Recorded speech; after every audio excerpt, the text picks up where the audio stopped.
Hira pa yung aking kamay, no? Na disgrasya ako, no? Sa mga nagtatanong, yung kung sinasabi nga ako, ikukumpara ko yung Poland at saka Greenland, ano? Masasabi ko lang po, masyashock kayo, no? Pag nagtrabaho kayo dito sa Greenland, kung ikukumpara dun sa Poland. Sa Poland, o mga kagandahan sa Poland, maraming trabaho na pwede nyo applyan compared to dito. Kasi dito naman po sa Greenland, pag natanggal ka sa trabaho, napakahirap mag-apply. Kasi bibihira talaga ang trabaho dito sa Greenland. Hindi talaga sobrang dami na ikukumpara mo sa Poland na napakadaming trabaho. Pero pagdating naman sa trabaho sa Poland, talagang mabigat talaga, super. Kailangan mo talaga ng lakas ng katawan, tiyagaan, tsaka panay 12 hours dun, karamihan ng trabaho para lang makuha mo yung malaking sahod mo. Kailangan mo talaga mag 12 hours. Ikukumpara dito sa Greenland, sa 8 oras, uh, kayang-kaya niyang tugunan yung sahod ng Poland sa 8 oras dito. Kasi sa Sabado-Linggo dito wala pang pasok. At minsan, karamihan dito Sabado-Linggo walang pasok. Pag nag-overtime ka, mas lalo malaki yung sahod mo. I think pumapalo kami dito ng mga, sa ngayon pumapalo kami ng mga 100,000 to 90,000 pesos ang sinasahod dito. 8 oras yun at walang Sabado-Linggo. Kasi ikukumpara naman sa Poland, kailangan mo talaga na mag 12 hours para makuha mo yung 90,000 o 100,000 na sahod. Yun ang pinagkaiba niya. At saka yung trabaho doon, kailangan talaga pupukpukin ka, pupukpukan doon, mabilisan at bawal talaga mabagal. Kung compare dito, medyo relax ka. Pagod din pero mas medyo relax kasi 8 oras lang. Tapos may panahon ka pa sa Sabado-Linggo para makapag-relax. May mga company ito, karamihan ganun ang trabaho. Kasi karamihan ito, walang overtime talaga pa ni 8 oras. Yun ang kagandahan dito. At saka lahat dito talaga libre. Ma-hospital ka, libre yung gamot mo, libre. Basta once nasugatan ka, napilay ka o may sakit ka, libre yan. Lalo na kung ikaw ay magkakasakit ng cancer. Pero wag naman sana kasi ang cancer, pag nagka-cancer ka rito, matik at may pension ka, makakakuha ka ng mga 160,000 to 160,000 kroner o 80,000 kroner, ganyan yung makukuha mo dito. Once na inilakad mo yung sa pension mo yung insurance mo, gano'n siya kalaki ang makukuha mo dito, nasa million din pesos. At kung sakali naman na ikaw ay matanggal sa trabaho, may tutulong naman din sa'yo yung mayoryak, pero talaga mahirap talaga yung tinatawag naming mayoryak o siya yung lalapitan mo pag nawalan ka ng trabaho.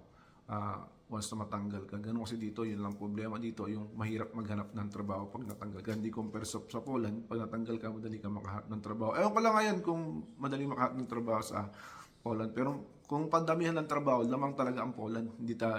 Diyan talaga ako bilib sa Poland dahil napakaraming trabaho ko compare ko dito. Pero pag dito naman napasok, talaga maninibago kayo. Hindi nyo masasabi na, hindi nyo masasabi na sobrang hirap dito. Mas gusto nyo pa minsan mag-isip sa isang trabaho nyo kasi trabaho talaga ibang-iba kung ikukumpara ko sa Poland. Kaya kung sakaling may chance kayo makapag-apply doon, samantalahin nyo rin. At kung may mga naibibigay sa inyong mga tips, tignan nyo rin, check nyo rin, baka sakaling makapasok kayo, di ba? Kaya nakagandahan sa Poland. Lahat, marami kayong kagandahan dito pala sa Greenland. Marami talagang benefits na makukuha kayo. Yung anak nyo, pwede nyo kuhanin, magulang nyo, pag may maganda kayong company nga pasukan. At kung may asawa ka, pwede mo siya reunification. Yung na-reunification mo na yun, kahit saan pwede magtrabaho yan. Kaya lang ako, kagaya ko, hindi ako pwede magtrabaho sa ibang company kasi dito bawal ka magtrabaho sa ibang company kung may isa kang working permit, doon ka lang. Hindi ka pwede basta mag-apply. Ganun kahirapan dito. Kagaya ng reunification, kahit saan siya pwede siya mag-apply. At saka ang problema ito, mahal talaga ang bahay. Nasa 5,000, 7,000 kroner. Pero malaki naman talaga ang sahod, ma-occupy naman lahat. Kung ikukumpara naman sa Poland, mura nga ang bahay doon. Pero ang trabaho talaga, kailangan mong ipukpuin ng sarili mo para kumita ka talaga ng malaki. Ganun ang kapag kakaiba nila pagdating sa kinikita at sa tinitirahan at pati sa pagkain. Ang pagkain sa Poland kagandahan, mura. I-compare dito talagang mahal, dodoble ang price kasi wala din ang sahod. Yun ang mga pinagkakaiba niya. Marami din pinagkakaiba pero kung compare ko sa trabaho pagdating sa katawan at pagod, mas maraming pagod sa Poland na kailangan para kumita ka ng malaki, pagod ka talaga. Hindi ka gaya dito, nasa 8 oras lang, pagod ka.